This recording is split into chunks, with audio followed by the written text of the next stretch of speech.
start with through refuges, okay? I take refuge in the Buddha. I take refuge in the Dharma. I take refuge in the Sangha. Okay, I think you all know I'm Reverend Oswin. I'm a disciple of Reverend Master Jiyu. I was ordained in the mid-'80s. I spent part of my monastic life up in Eugene, Oregon. I was a prior there for 14 years. Been back here now, I think 13 years in August. I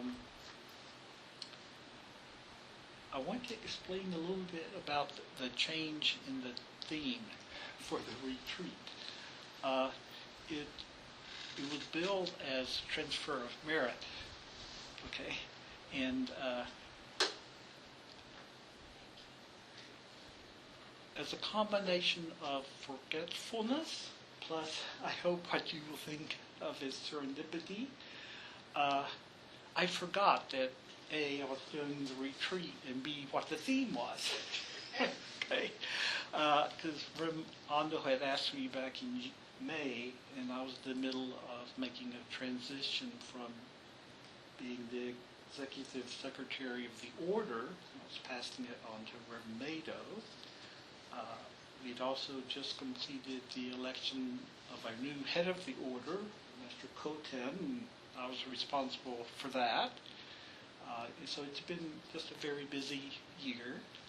I spent a week out at Reverend Keido's temple in the Walava Valley in northeastern Oregon, transferring both paper files and digital files and just kind of experience onto her as the new executive secretary. And then I came back here briefly and went immediately out on retreat to the Compassionate Friend Hermitage, which we have over in Scott Valley. And again, my commitment to do the retreat just kind of, slipped from my mind. And, a couple of weeks ago, someone said, by the way, you are doing this retreat, aren't you? And then, then earlier in the week, I got the schedule for the retreat, and there was the theme, transfer of merit. I go, oh dear, because while I was at the retreat, I had prepared these talks. They just kind of come together, and I'll explain kind of why as we go along. And I said, oh gosh, I don't have time to, make 2 talks. So I talked to Reverend Shiko, who's the acting guest master, and she was very flexible and said, agreed to my changing, the theme. So if anyone has questions about, transfer of merit, we can discuss those in the afternoon sessions, okay? And I'm going to devote the morning talks to drawing some parallels between Native American beliefs or teaching and some of our Soto Zen teachings that Master Jiyu gave us. Okay, so how these talks came about, and as I said, I'm going to draw parallels between some Native American teaching and some of our Soto Zen teachings from Reverend Master Jiyu. Okay, and I offer these with great, bows of respect to, our Native American or Indian friends. I'm of Native heritage myself. Okay, my great-grandmother was on the Chickasaw Rolls in Oklahoma. My mother's family's from Oklahoma. As part of our annual visit to family, we'd go out to my great-grandmother's ranch out there outside of a little town in what used to be the Chickasaw Reservation. She was on what was called the Dawes Rolls, if you know anything about American Indian history in this country. they tried to do government did a census of all the native people. Then I'm going to use Indian and native people and indigenous. I'm going to kind of use those all interchangeably. There doesn't seem to be any common agreement, even among Native Americans, as to which term they prefer. So I'm going to use those interchangeably. So I offered this with great respect to those people who are part of my own family. I have enough Indian blood to be a card-carrying member of the Chickasaw Nation. Okay. My great-grandmother, as far as I know, didn't have any practices, remaining from her. She was a child, when she was growing up as a Chickasaw. The Chickasaws were part of what they called the 5 civilized tribes. Those were tribes. They prefer the term nations now rather than tribes. And if I slip and say tribes, forgive me. Okay. Anyway, they were in the southeast part of the U.S. The Chickasaws were primarily in Mississippi. They were one of the tribes that were forcibly removed on the Trail of Tears into what was then Indian territory. As I said, my great-grandmother, as far as I know, she didn't have any, practices. She looked very Indian. She's one of these kind of little old wise women. She still knew some of the Chickasaw language. And I get the newsletters from the Chickasaw Nation, and they're trying to, like many nations, they're trying to revive their language and their culture, their arts and their crafts, and so forth.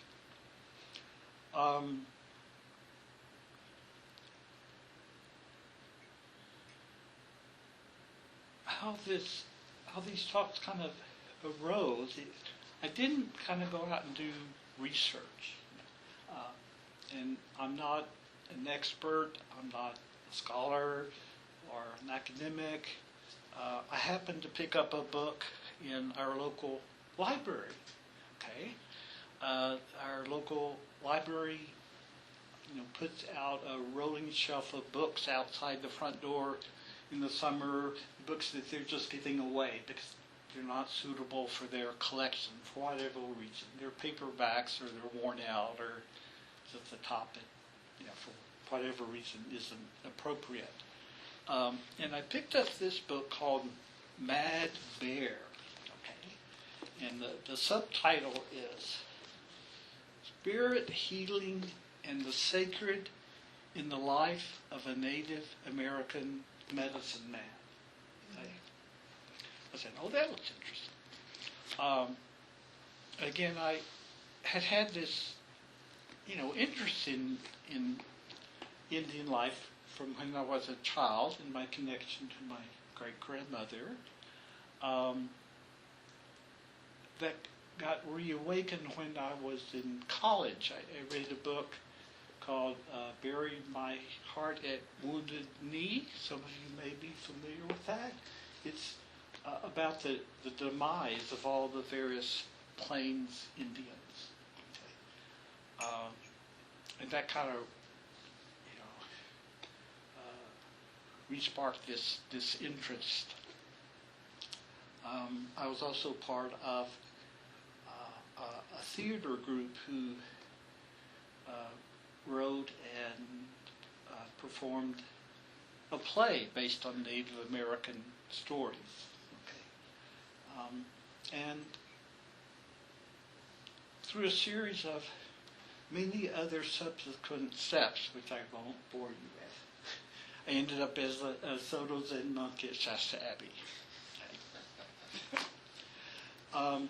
About the time I, was ordained, Rev Master Jiyu was giving talks where she was drawing parallels between what she experienced in 1976. It's called a third Kensho.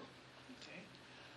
There was a lot of skepticism about what she experienced in the Buddhist community. I think some of it had to do with the same prejudices that she encountered in Japan. Okay. Both because she was not Oriental, not an Asian, not Japanese, and because she was a woman. The prejudice was that these people can't understand the Dharma. Okay? It's just not possible. You know? And that was one of the things she encounters in Japan. If you read her diaries that are in the Wild White Goose, you know, you can see what she, the obstacles that she had to overcome.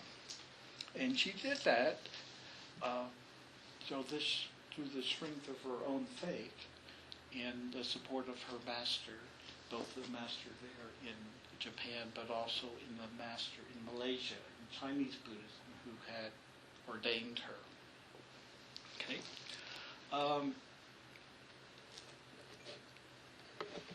She, in the first edition of her book about her experiences in 76 was called How to Grow a Lotus Blossom. Okay? And we've got a second edition. It's on the Shasta Abbey website. I think there's a Lulu version of it. And so in some appendices, she gives selections from other religions. Okay? She gives some selections from Taoism, from the Eastern European Jewish tradition called the Hasidim, if I'm pronouncing that right. Okay. She, in some of the talks, she also drew on Christian medieval mysticism, Saint John of the Cross, Saint Teresa of Avila. She also did comparisons to the biography of Phra Akhon Moon, who was the prominent Thai master in Thailand, who basically was responsible for reviving the Thai meditation force tradition. So she was trying to explain, this is what's happened to me, and and it's not unique to me. Okay, and she says in the appendix on the life of the Hasidim, she says, "It is obvious to me from reading this exquisite writing that religious experiences such as those described in this book are not the property," in quotes, okay, "of any tradition. They transcend all limitations of doctrine, arising directly from that, the capital T, from which all doctrines come. The intuitively religious way of life, contemplation, that which we all practice. Okay? The intuitively religious way of life has been led by people of all centuries, nations, and races. Anyone, in fact, can lead it if he or she is willing to do so completely." And so that's the spirit under which I offer these talks. Okay, looking at some of our Native American teachings. There's no way this can be kind of a complete overview of all Native teachings. Okay, there's an interesting book that I inherited from Reverend Master Chose. Some of you know him. He died a few years ago, and it's entitled 1491. okay? And it's describing the sort of the state of life in the Americas at the time of Columbus's, discovery. And there was something like 350 different, native nations, if you will, in the Western Hemisphere. According to some estimates, there were as many as 19 to 20 million people, more than were in Europe at the time. It's hard to know exactly because there wasn't a census. But what they do know is that within 150 years, most of those people were dead. Some estimated as much as 95% of the people were dead. Okay. Primarily due to disease. The native people didn't have immunity to the diseases, particularly smallpox, which was brought over by the European explorers and settlers. And they're animals. Animals can get disease from animals.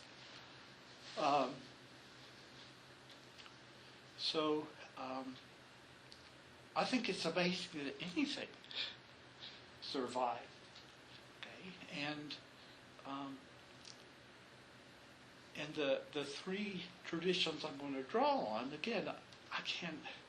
There's no way I can give you kind of a complete in-depth overview of any of them. But I'll explain what they are, my sources as they go along.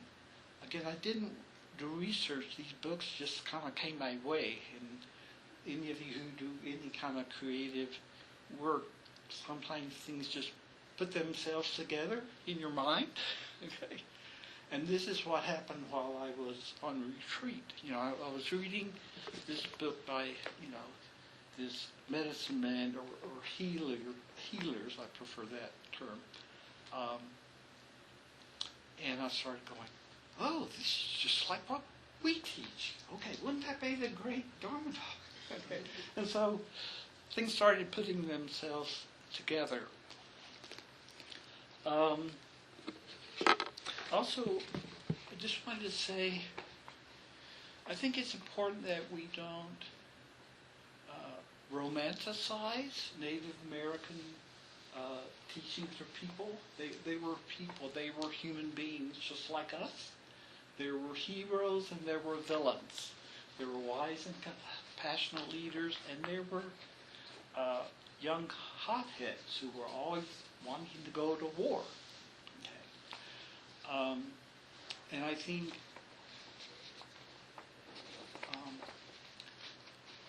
what's important is to look at what they aspired to. Just as what we aspire to as Buddhists, we don't always live up to, but we keep aspiring.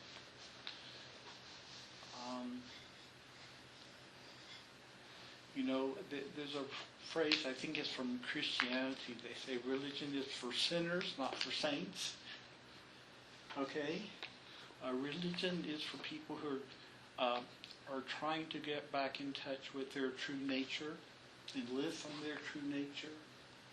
They recognize their own shortcomings and foibles and karmic hindrances. Okay? And are trying to live from their heart. Okay?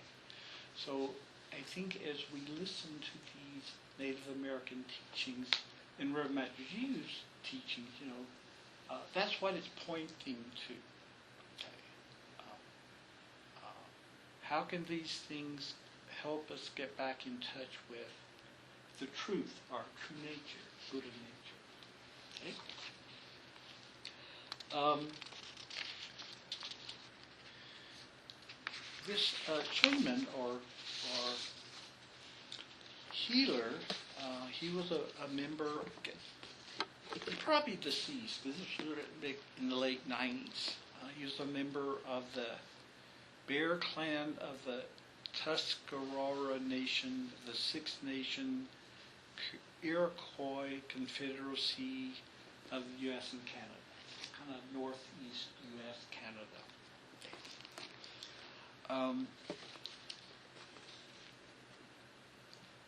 as I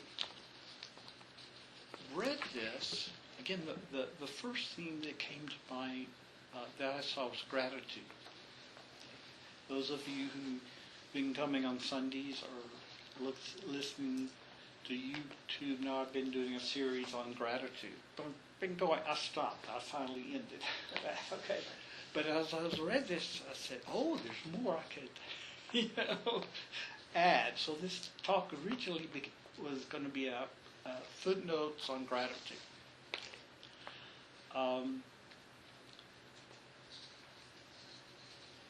Several of the points I made were that gratitude is considered the hallmark of Soto Zen. People who practice Soto Zen, this is something that they practice and you can recognize them by. Okay.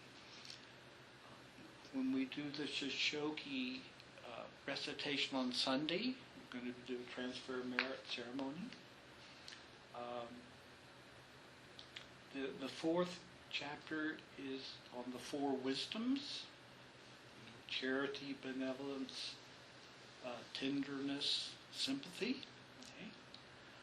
And then the fifth chapter or section is on gratitude.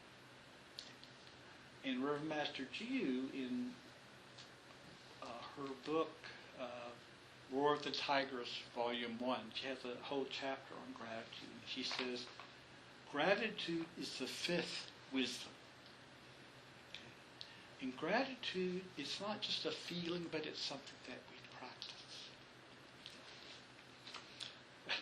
Funny story, Reverend Master Jiyu would tell, there was a monk who kept leaving the monastery. Kept having difficulties, still kept leaving and kept coming back, and according to the old rules, you can do that 7 times. Okay? So she would welcome him back, and at some point he said, oh, I just feel so grateful to be here. And she said, she often come back with a little quip, she said, yeah, remember that the next time you want to leave. Okay? Gratitude is something that we practice. Okay? It's not just a feeling. Before I go into the Mad Bear book, I remembered another book that I had read a few years ago. Reverend Master Jisho had loaned it to me. It's called Braiding Sweetgrass. Some of you are nodding, like you've read this book, okay?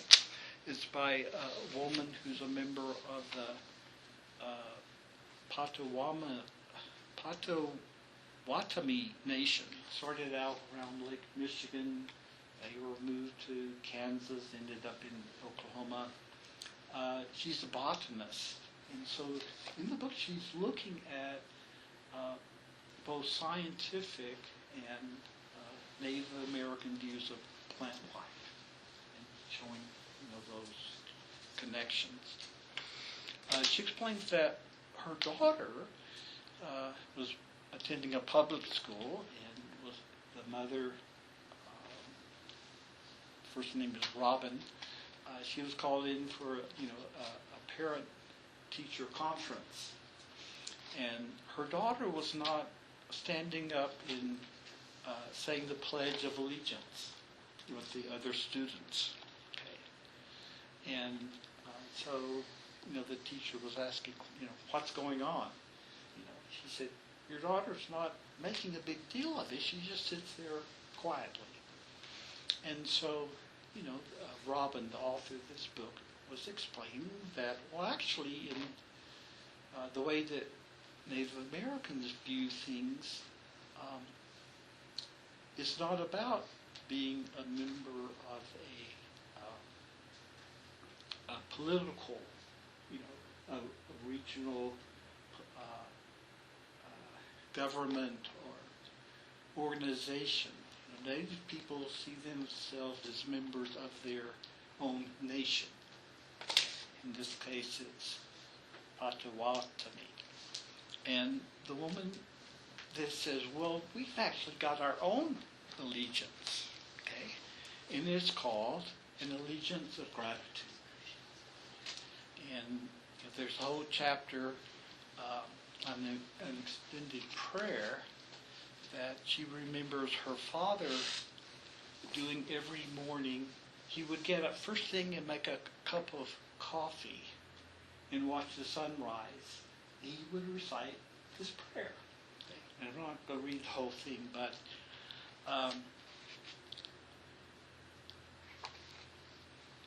it expresses gratitude for all the other beings in the world. And I'm just going to read you a few the verses, just so you can get a flavor for what the prayer is about, what this allegiance is about. Okay, let's see. Okay. It starts with, today we have gathered, and when we look upon the faces around us, we see that the cycles of life, the cycles of life continue. We have been given the duty to live in balance and harmony with each other and all living things. So now let us bring our minds together as one, as we give greetings and thanks to each other as people.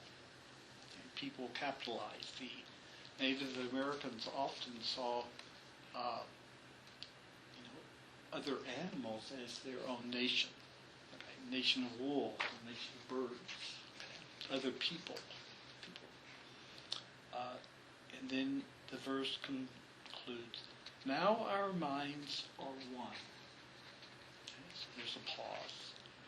And then it starts, the next verse, we are thankful to our mother, the earth. And again, the verse ends, now our minds are one. We give thanks to all the waters of the world. Now our minds are one. And so forth. Fish life, plant life, food plants, medicine herbs, other animals, the birds, the four winds, the sun, the moon, and so it goes on. And every verse ends with, now our minds are one. We're going to come back to that later. Okay? So that's just this echoing refrain. And so it's there's the thanksgiving, there's the gratitude, and the recognition that all life is one. Now, where I got started on this Mad Bear, the author is a white man, European descent, and he gets to know this medicine man, this healer, and the healer invites him over for a meal, to start talking about Native American teachings. And the healer, he goes to all this stuff in preparing the meal, all this kind of detail, and very enthusiastic, and says, isn't this delicious? And first I read that, oh, this is a little bit over the top, but then I eventually realized that this healer, he was expressing the same three minds of the chief cook that Dogen talks about in his instructions to the chief cook, which are the mind of generosity, the mind of love, the mind of gratitude. And the word gratitude in some translations is given as joy or ecstasy. Okay? It's okay to enjoy the food that we prepare and we eat. So then they sit down for the meal, and the healer just says, dig in. Okay? And the author is kind of taken aback. Is that any way to start a meal? In conventional Western thought, you say a grace or a blessing. It reminded me of the conundrum that I often found myself in when I would visit my family, because they saw me as a minister. Okay, so I was expected to give the blessing. At meals, I was going, gosh, what do we say? We're not asking for anything. We're not praying to an external deity to bless the food. What do we do? So I ended up just doing our 5 thoughts, and that worked. No one said anything. Maybe they said amen. I can't remember. I probably said amen just to kind of indicate that was the end. So I understood the perplexity that the author found himself in, and so the author, he asked Mad Beer about this, and Mad Beer explains to him that how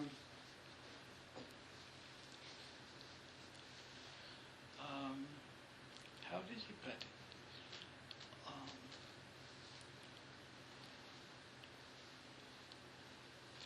He says, in our own way, we consider we're the very hands and fingers of the Creator. All living creatures are extensions of the Great Spirit.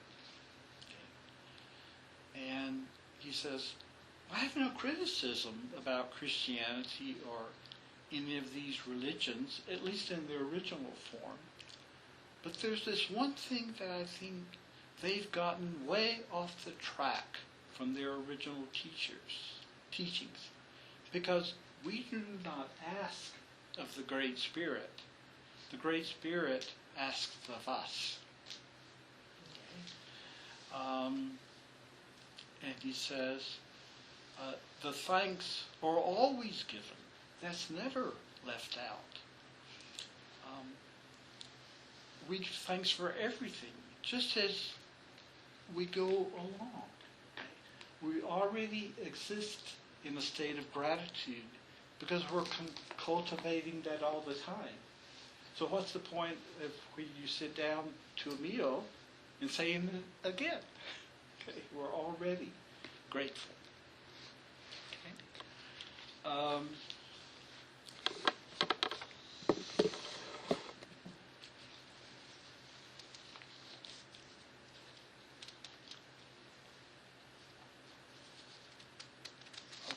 So that's, one of the teachings, again, that were in Soto Zen, and as we've learned to practice, gratitude is all important. To be grateful for everything. Be grateful for our difficulties, our hardships, the good times, the difficult times. We try to accept everything with a bow. Doesn't mean we always agree with what's happened, but we try to accept everything with the bow of gratitude. Okay, I mentioned earlier when I was reading the allegiance of gratitude, the unity of all life. This is a fundamental teaching that Dogen, Great Master Dogen, our founder in Japan, hammered in again and again. Okay, all is one. Okay. He's famous for taking a line from the Parinirvana scripture, which went, all things have the Buddha nature. And he turned it around and revised and said, well, that's not quite right. All things are the Buddha nature. Okay. There's no duality. There is no separation from ourselves and everything else. Everything simply exists. Everything simply is. We sometimes describe that as getting beyond the opposites. Okay. That's what the scripture Great Wisdom is pointing to, the scripture we chant every morning. Okay. Form is pure or empty. Okay. It's empty of all any separate existence. Okay. And then, the scripture goes on and say, form is pure, emotions are pure, everything is pure.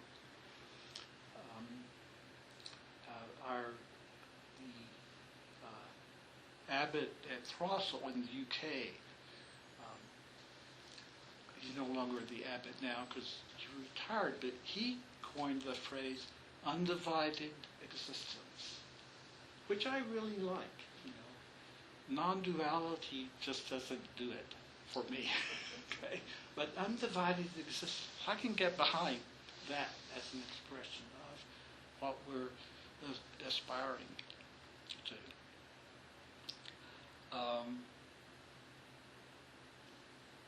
This particular medicine man or healer, he was very active in promoting unity among all different religions. Kind of organizing these conferences. Okay. And one of them was called One in the Human Spirit. And he said, the Indian people can help and give great power when it comes to enhancing the unity of the minds. This is our great gift.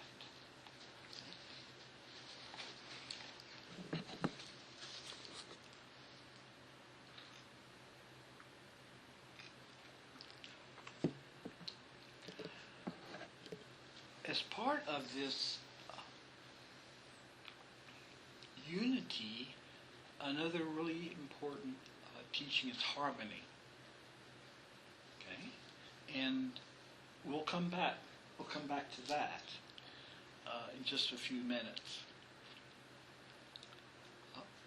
I want to focus now on the mealtime ceremony and see where some of these teachings are given. As a reminder, we recite what we call the five thoughts. Okay? It's a section of the formal mealtime ceremony, and sometimes it's translated as reflections or contemplations. It's what we do in place of a blessing, or grace. We meditate with the food and the people that we're with, and these are some of the things that we reflect on. The first is on the ways and means by which the food is come.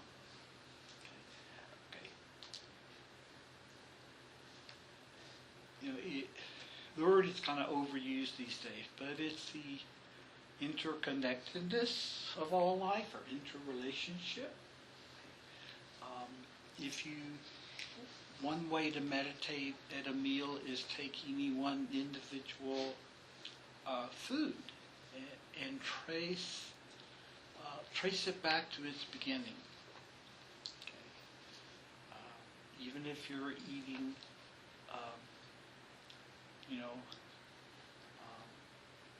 animal products, it still goes back to plants.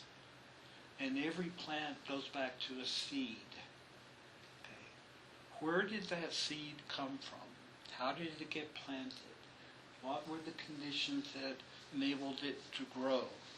You've got rain, irrigation, you've got sunshine for warmth, you've got air, oxygen for photosynthesis, you've got the earth that provides the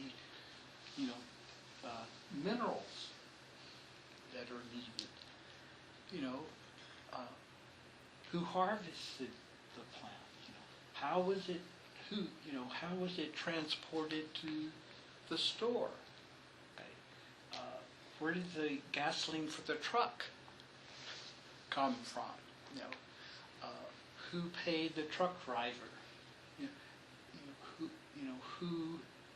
Who unloaded the food at the store? Who put it on the shelves? Who checked you out at the register? You know, and each of those people has a story behind them. You know, how did the food come to you? The ways and means. What was needed for preparing the food? Who taught you to cook? You know, who wrote the recipe book? Who provided the natural gas or propane or electric? You know, if you're eating it raw, well, who provided the knives to cook, to cut the food? Anyway, with each of these, you can trace it. You know, and so we exist at the center of this huge web of life.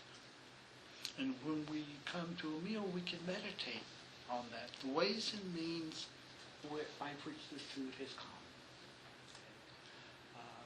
I exist at the middle of this very complex web of life.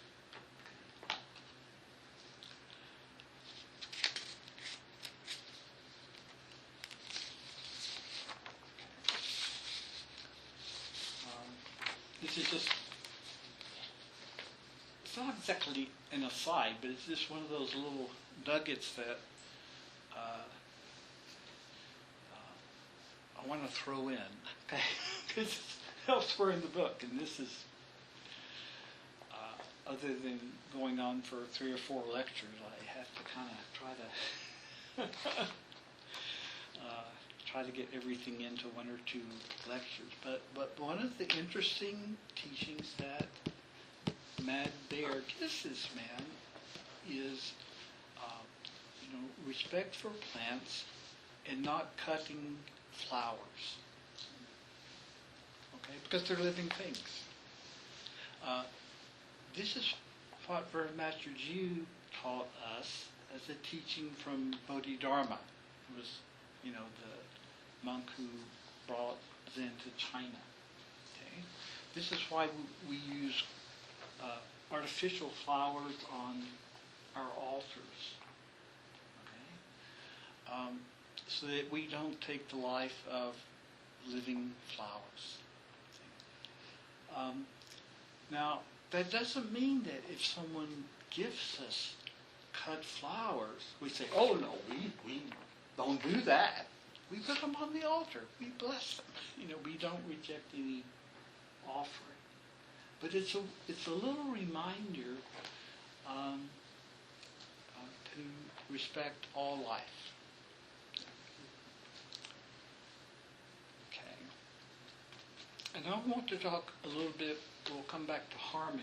Okay. And again, this is part of the ways and means, because it describes the relationship that we have with everything.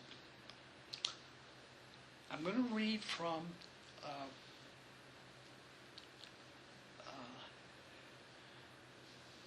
several books. They're mystery novels. I read mystery novels as my recreation. Okay, I go to the library and I just kind of look. They have a whole section on mystery novel. I just kind of go, oh, that looks interesting, And I started reading some books by Tony Hillerman, okay? And he weaves in Navajo teachings into his novels. He's a white man, but the Navajo Nation made him an honorary Navajo because they appreciated how well he expressed their teachings and the flavor of their life. The novels, the main characters, the detectives are tribal police officers, and so they're continually bumping into people who they feel have violated the harmony that exists among people. The precepts: killing, stealing, sexual misconduct, lying. Okay, so these detectives are investigating these crimes. they're trying to trace back the cause of the crime. And, there's one detective, he says, if I can just make the connection between these two events, I can solve the crime. He doesn't use the word karma, but he does say cause and effect. Okay, what's the cause of this? If I can just trace the connection between these events, I can understand it. Okay, essentially, we're Master Jiyu like mystery novels. When I was a young monk, as her eyesight faded, she would have some of the monks read her novels. And I think one of the reasons she liked them was because the work that a detective does is the same as what we do in our practice. That we're trying to figure out, why are things the way they are? Okay? What are the clues? What things happen to us in life that point us to our actions that might have caused this? Okay? Interesting way of looking at practice and similarities to investigation. And some Buddhist traditions use the word investigation. I don't think we use that, but that's what we're doing when we sit. Okay, it's an aspect of what we do. Anyway, there's a Navajo healer, and he's describing the rules of the universe. And they're all, as you'll hear, they're all about harmony. And so he says, everything is connected. Cause and effect is the universal rule. In Buddhism, the law of karma is considered one of the 5 laws of the universe. Nothing happens without motive or without effect. Everything we do has an effect. Okay? What are we doing? We want to be careful about what we're doing. The wind of the corn beetle affects the direction of the wind, the way sand drifts, the way the light reflecting into the eye of humanity, beholding their reality. All is part of totality, and in this totality they find they use a native hasro, which means the way of walking in harmony,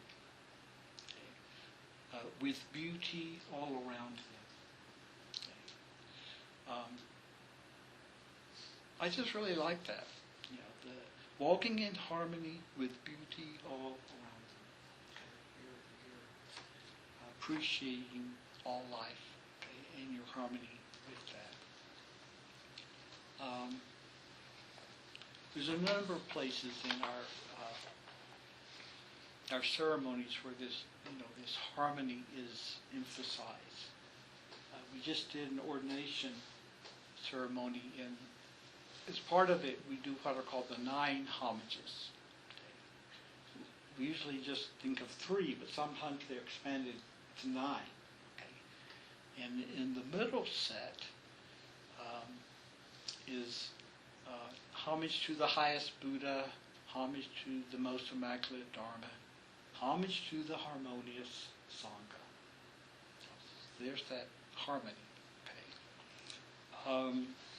Likewise, when Dogen wrote his Kyoju Kaiman, which is his commentary on the precepts,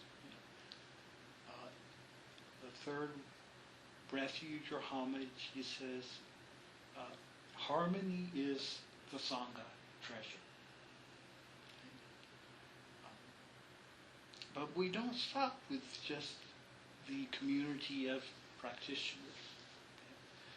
When we do our renewal of vows, that's twice a month the monks listen to the precepts. There's a ceremony, and it ends with what are called the extended refuges. And again, the third one goes, I take refuge in the Sangha, wishing that all sentient beings may live in harmony. as well as harmonize the general multitudes, all beings. Okay? So our definition of Sangha keeps getting wider and wider. Can we live in harmony with all life? Okay?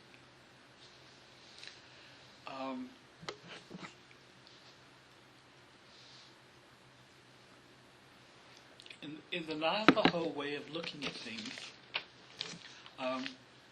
anger is particularly considered as acting out of harmony with the universe.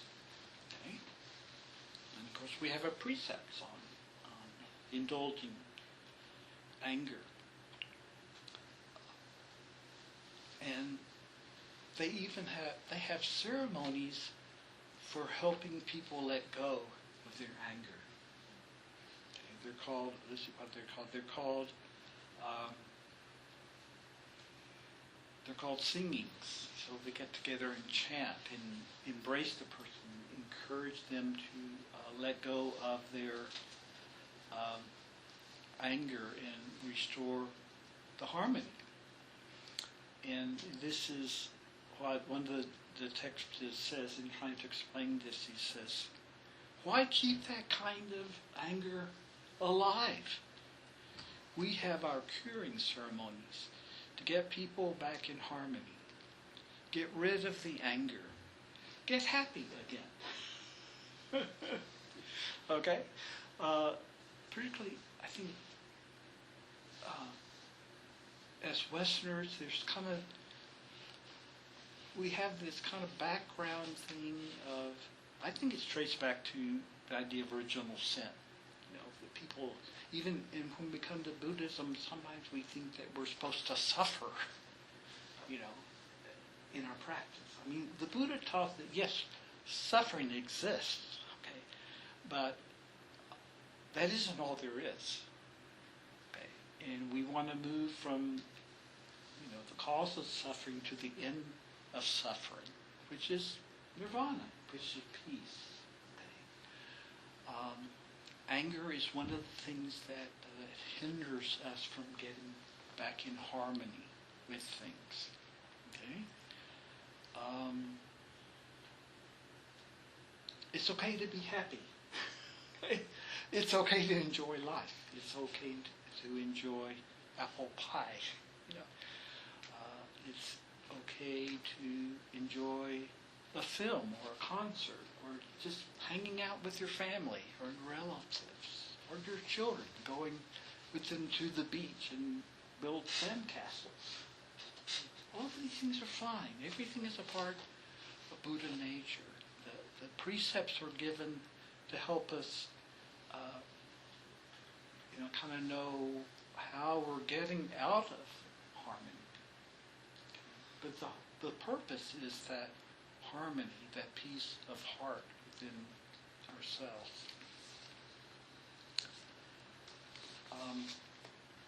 It's also one final thing on harmony, and it's kind of the ways and means, but it falls within this rubric. This is why we do ceremonies at our temples. Okay? It's a way of embodying harmony. And, this is why we try to do everything together. Okay? We're trying to do it in a harmonious way. We're trying to do it in a beautiful way. Okay? And we're trying to learn this so that then we can take that attitude into all of daily life. I think it was Keizan, our other founder in Japan, said,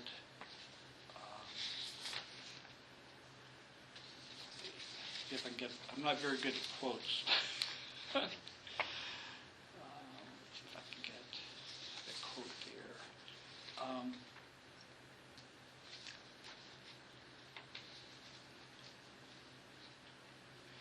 Keizan talked about the ceremony of daily life. Okay. ceremony, the attitude of gratitude, of bowing, of harmony. We want all of life to be a ceremony. Koho Zenji, Venerable Master Jiu's teacher in Japan, said, I'll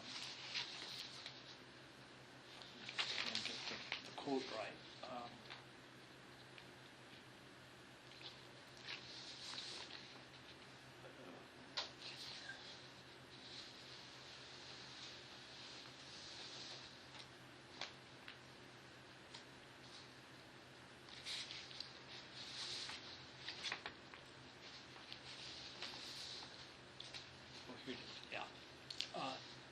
Daily life can be an uninterrupted ceremony of gratitude. Yeah, kind of pointing us back to that gratitude that we started with. So that's the first of the 5 thoughts. I'm going to have to kind of rush through some of this. I tend to talk too much, but I'll try to hit the high points here. Okay.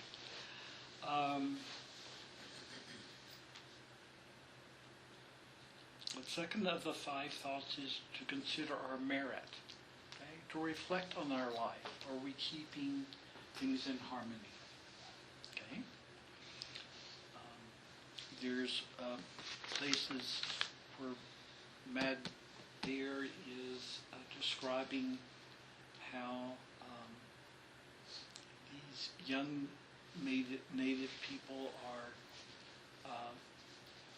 collecting up rocks or stones from this sacred place, and he's kind of going ballistic about it. They're not respecting the earth. He later finds out that the young men are actually collecting them as specimens for doing some kind of scientific research that's going to help the nation. So he has to kind of backtrack on that one. But he says, no one has the right to take anything from another. Okay, there's the precepts on killing. It needs more than, it needs more than permission to make it right. Okay? It requires offering. It requires relationship. You don't take, but that you give. It's a whole different way of looking at our surroundings. We have no right to anything. Yes, we all have needs. All human beings have needs. But we have no right to anything. Reverend Master Jiyu used to say in the monastery, she would, she would say, no one has any rights in this monastery. And then she'd add, and the abbess has less than anybody else. So she was including herself in this and saying, actually, I have to be giving more than all of you, of any of you. Okay, it gives kind of that offering, that giving that we want to embody in our practice. The third of the 5 thoughts is protect ourselves from greed. In the Navajo teaching, this is considered the fundamental problem. It's greed. And they have various creation legends about, it's interesting, similar to how it's in the Old Testament about a great flood. And in their legends, there's also a great flood. And they explain that it's caused because people became greedy. Okay. And there was a need to start over. And so I can't go into the whole business, but again, it points to the desire for more than what we need. Okay. Reverend Master Jiyu talks about that in The Wild White Goose. She's talking to one of her Western disciples.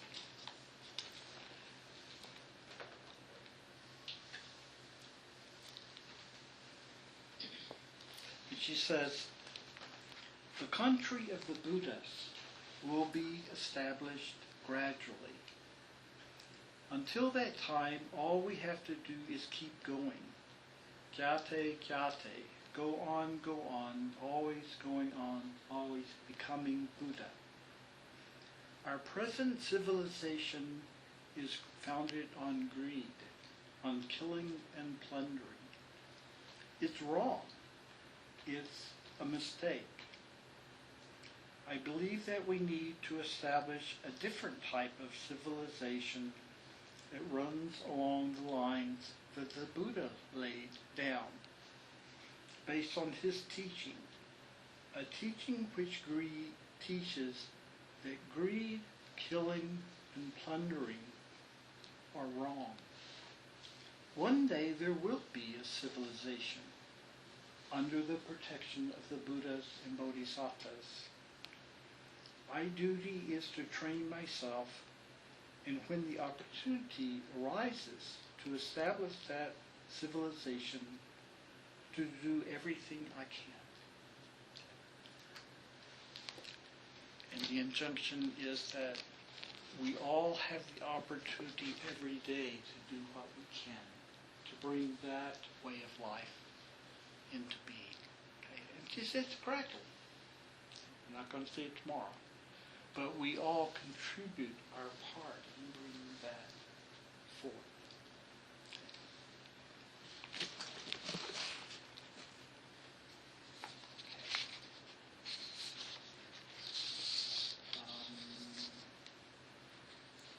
The fourth of the 5 thoughts is to eat lest we grow lean and die.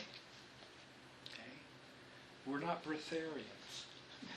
We're not trying to be so pure that we don't kill if necessary. We acknowledge we kill plants in order to eat. We kill cabbages when we harvest.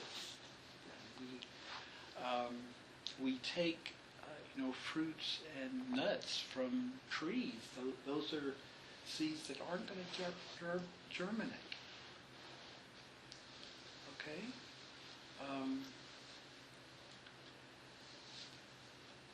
But we try to take what we need in the spirit of respecting that life which gave itself for us. Okay. With Master Jiyu, many of you know, she was a diabetic, and the way she controlled her diabetes was through diet.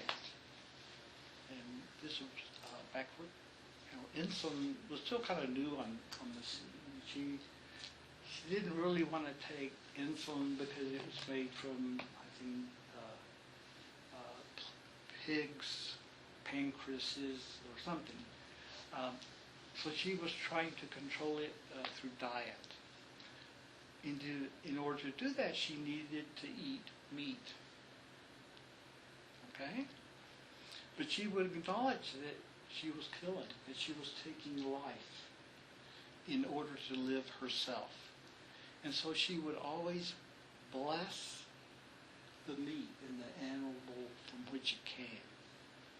She would offer it to the other monks who were around her. Some of them would partake, some of them wouldn't. Okay? But she recognized her connection and indebtedness to the animals who gave their lives for her. We also, when I was a young monk, sometimes people gave us meat. They didn't know we were vegetarians. And Reverend Master Daishin was the chief cook, and he would prepare the meat, put it out there on the buffet line. He would partake of it. I followed his example. I did. It didn't pollute me in any way. It didn't make me any less pure But again, it's like with the cut flower, we didn't want any offering to go to waste. And so we tried to make use of that meat that was offered. I think nowadays we probably feed it to some of our animals. But again, the idea is don't let it go to waste. Sometimes we're giving food that has meat products in it, and we give it to the local food bank. Yeah, making sure it doesn't go to waste.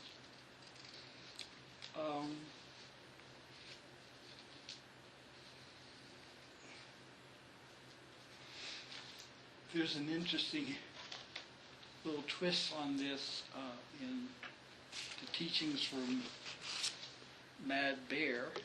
He says that they only kill animals for food, not for sport. He said,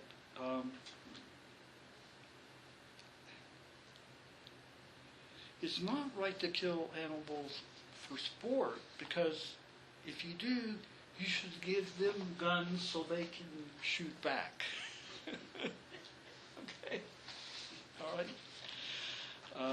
And he said, again, this is and they would bless the animal. If you've ever said Native American sermon, before they go out on a hunt, they bless the animal which they haven't even seen yet, and give thanks for it giving its life for them to live. And this is one of my favorite quotes. The ceremony is to assure the animal that the cosmic eternal law would return them to their next existence within the infinite circle of life. Okay, so they're offering merit to the animal for its next existence, that it continues to be a part of the infinite circle of life. Okay. That comes back to the unity of all life. Okay. We're all connected. We're all a part of this universal harmony. Okay. That makes sense. Okay, I will close just by I'll mention one more thing that Reverend Master Jiyu did. At Thanksgiving, we make an offering, we decorate it with your kind of harvest offerings, but we would also have ihais, or memorial tablets, which represent the person or that we're offering the merit of the ceremony to. We use them in funerals and memorials. And she always had one ihai for all the turkeys who had died, as a result of Thanksgiving meals. But she'd also have an ihai or tablet for all the dogs that had given their lives in diabetes research, because that's how they learned about diabetes and insulin and so forth through experiments on dogs. So she would always say, I want to be sure and offer my gratitude to these animals who, again, make the life of people who have diabetes possible. Okay?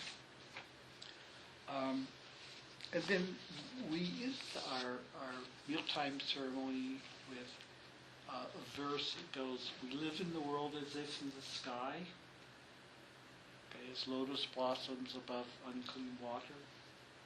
Okay. We live in the world as if in the sky.